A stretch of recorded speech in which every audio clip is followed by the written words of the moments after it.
Hello, I'm Sebastian. Welcome to 9 Trees podcast. Today, I will summarize and review the book. Left Behind, A New Economics for Neglected Places by Paul Collier examines why many towns, regions, and smaller cities in advanced economies have failed to share in national prosperity. Collier, known for applying economics to real-world social problems, focuses on the widening gap between thriving metropolitan hubs and places experiencing industrial decline, lower wages, and diminished civic confidence.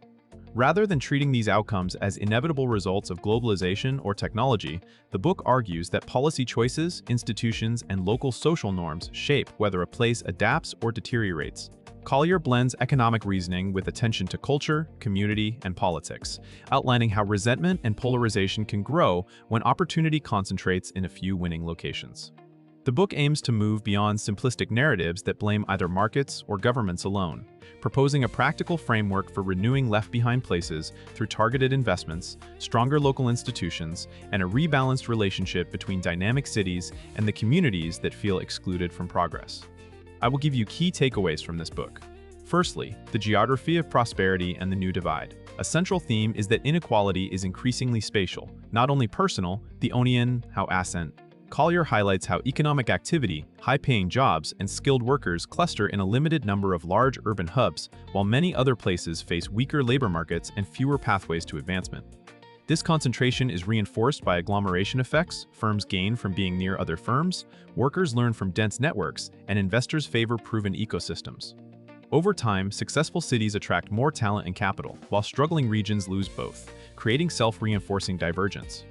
The book frames this as a problem of national cohesion as much as efficiency. When people in neglected places see their prospects narrowing, trust in institutions and willingness to cooperate can erode. Collier emphasizes that the consequences extend beyond economics. Community identity, family stability, and civic life can weaken when meaningful work disappears. The argument also pushes back on the idea that mobility alone is the solution. Not everyone can or wants to move, and mass outmigration can further hollow out local capacity. Instead, the book sets up the need for policies that recognize place as a legitimate unit of concern and design responses that account for local dynamics. Secondly, why some places decline, firms, skills, and social capital. Collier explores the mechanisms that trap regions in decline.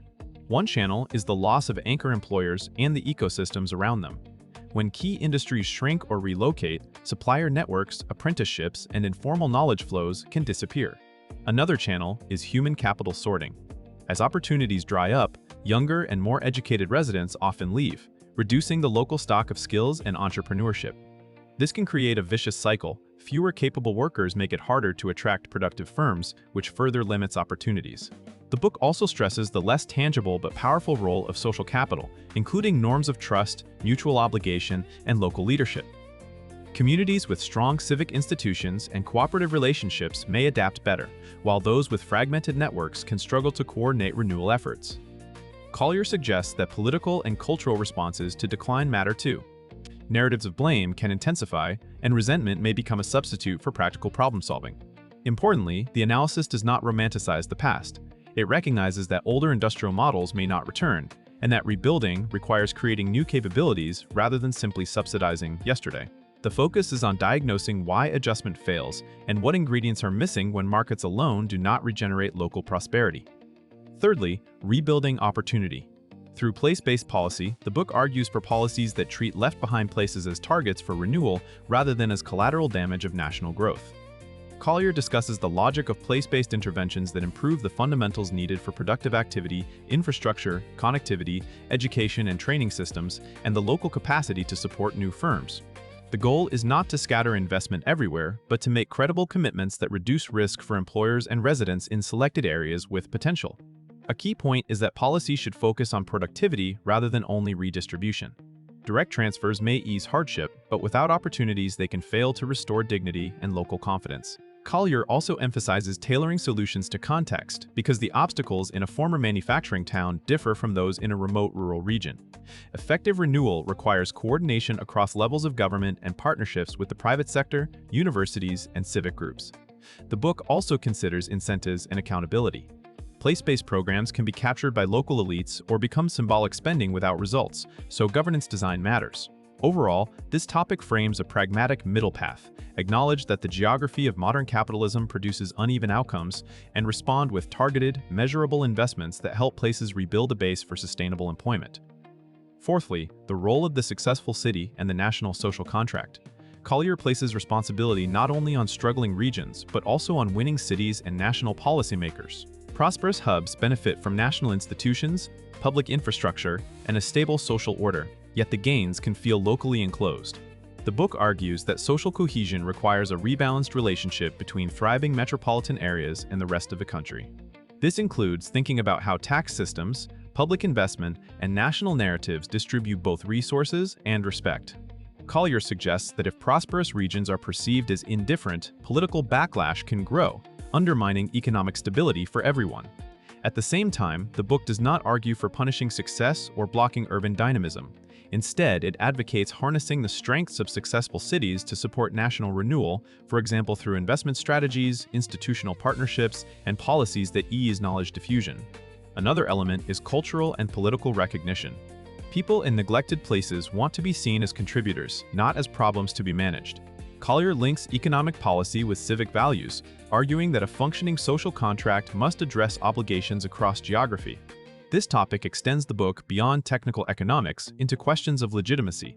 When parts of a nation feel excluded from progress, the shared commitment to fair rules and cooperative behavior weakens, threatening long-term prosperity. Lastly, from diagnosis to action, institutions, leadership, and long-term renewal, a recurring emphasis is that lasting renewal depends on institutions and leadership capable of sustained effort.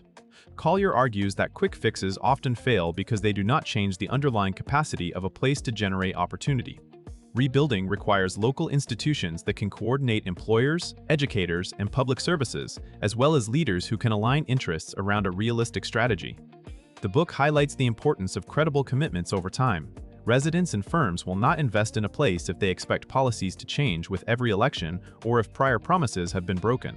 Collier also discusses the need for a balanced approach that combines economic incentives with civic rebuilding. Jobs matter, but so do norms of reciprocity, community pride, and institutions that reduce distrust. This can include strengthening local governance, fostering practical partnerships, and supporting initiatives that reconnect people to meaningful work and social participation. The book is cautious about purely technocratic solutions, implying that renewal requires political will and a narrative that motivates collective action. It also implies trade-offs. Some investments will fail, and not every place can become a booming hub, but systematic neglect is costly. The actionable message is to build structures that help places adapt continuously, rather than treating decline as a one-time problem. In conclusion, this book is best suited for readers who want to understand the economic and political roots of regional decline, including policymakers, civic leaders, journalists, students of public policy, and citizens living in either booming cities or struggling towns. It will also appeal to readers interested in how economics connects to social cohesion, trust, and polarization. The benefit is practical clarity. Instead of framing left-behind places as a cultural mystery or a simple market outcome, Collier offers a structured way to think about feedback loops involving firms, skills, institutions, and local norms. That framework can help readers evaluate real policy debates about infrastructure, training, investment incentives, and decentralization with more realism and less ideology. The book is worth buying compared to similar titles because it blends place-based economics with an explicit discussion of obligations between successful regions and neglected ones, treating national unity as an economic asset. It aims to move beyond either celebrating creative city winners or romanticizing lost industries, and instead argues for renewal strategies grounded in productivity, credible institutions, and long-term commitment. For readers seeking a balanced, policy-oriented lens on geographic inequality, it offers a distinctive and actionable perspective. If you would like to support Paul Collier, you can buy the book through the Amazon link I've provided in the podcast description. After reading the book, please let me know what you think and share your thoughts. See you around.